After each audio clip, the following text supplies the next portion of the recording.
मजदूर छात्र नौजवान महिला एकता जिंदाबाद। बिजली कानून वापिस लो। किसानों द्वारा आंदोलन के 1 साल पूरा होने के उपलक्ष्य में देश भर में आज धरना प्रदर्शन किया जा रहा है। शिमला में भी शेरी पंजाब पर हिमाचल किसान सभा व अन्य वामपंथी संगठनों ने प्रदर्शन किया व केंद्र की मोदी सरकार को किसानों की अन्य मांगों को पूरा करने की डिमांड रखी। इस दौरान हिमाचल किसान सभा के अध्यक्ष कुलदीप तंवर ने बताया कि किसान 3 कृषि कानूनों के विरोध में देश भर में 1 साल से आंदोलनरत हैं। उन्होंने कहा कि 3 कानूनों की वापसी का निर्णय स्वागत योग्य है, लेकिन किसानों की अन्य मांगे भी इससे जुड़ी हुई हैं। किसानों की फसलों पर न्यूनतम समर्थन मूल्य दिया जाए व इसके लिए कानून बनाया जाए। एयर क्वालिटी मैनेजमेंट बिल को वापस लिया जाए। आंदोलन के दौरान शहीद हुए किसानों को मुआवजा दिया जाए। उन्होंने कहा कि किसानों के ऊपर बनाए गए मुद्दों को वापस लेने के साथ लखीमपुरी हादसे में मंत्री के खिलाफ कार्रवाई की जाए। इन मांगों को लेकर देश भर के किसान 29 नवंबर को दिल्ली कूच करेंगे। किसान आंदोलन ने ये तय किया है कि उन्होंने 6 मांगों को लेकर प्रधानमंत्री को एक चिट्ठी लिखी है कि इसका स्वागत किया है कि जो 3 कानूनों को वापस लेने की बात कही है।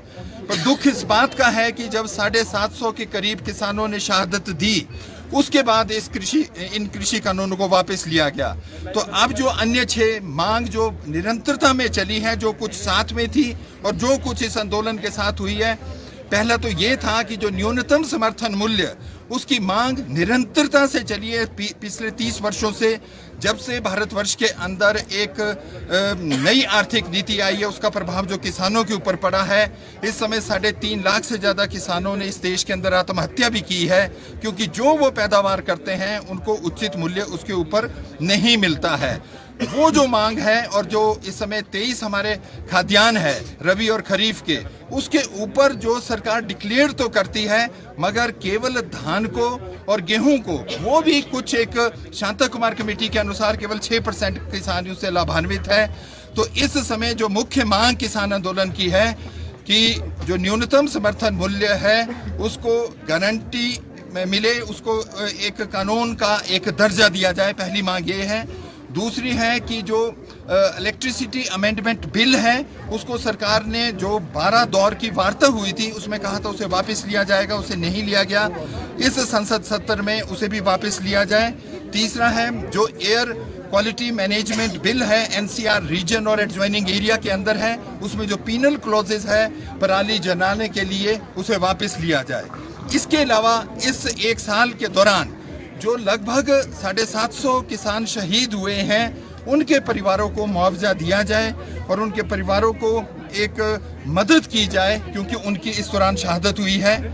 हजारों की तादाद में पूरे भारतवर्ष में किसान और किसान का जो नेतृत्व था, उनके ऊपर जो पर्चे दाखिल हुए हैं, उनके ऊपर जो डिफरेंट केसेस हैं, उसे सरकार वापस ले। और लास्ट डिमांड थी कि जो लखीमपुर टिरी में जो किसान कुचले गए, और उसमें जो अजय मिश्र इस समय केंद्रीय गृह राज्य मंत्री हैं भारत सरकार के, उन्हें ना उनको उनके पद से हटाया गया, ना उनके ऊपर कोई एक्शन लिया गया। तो वो ये 6 मांगों को लेकर के कल संयुक्त किसान मोर्चे की बैठक होगी 29 तारीख को। जो किसान हैं वो दिल्ली की तरफ, संसद की तरफ को कूच करेंगे। तो इसलिए हिमाचल प्रदेश में भी न्यूनतम समर्थन मूल्य जो सबसे बड़ा मुद्दा है, वो सेब है, टमाटर है, धान और जो गेहूं को मिलता है वो भी पूर्ण रूप से नहीं मिलता है। तो इन सब मुद्दों को लेकर आज हिमाचल प्रदेश में भी विभिन्न जगहों पर ये धरना प्रदर्शन चले हैं, और हिमाचल प्रदेश का भी जो लगभग 10 लाख के करीब किसान परिवार है, इसका समर्थन कर रहे हैं। धन्यवाद। लाइफ टाइम्स टीवी के लिए शिमला से सोनी की रिपोर्ट। हिमाचल की सबसे बड़ी ऑटो डीलरशिप गोयल मोटर्स में नौकरी करने का सुनहरा अवसर सोलन, शिमला, सिरमौर और किन्नौर में चाहिए sales executive, service executive, field executive, motor mechanic और ड्राइवर। शानदार करियर संभावनाएं व इंडस्ट्री में बेहतरीन सैलरी पैकेज। तो आज ही कॉल करें 9418035372 पर और ईमेल से भेजिए अपना बायोडाटा hr@goilmotor.com पर।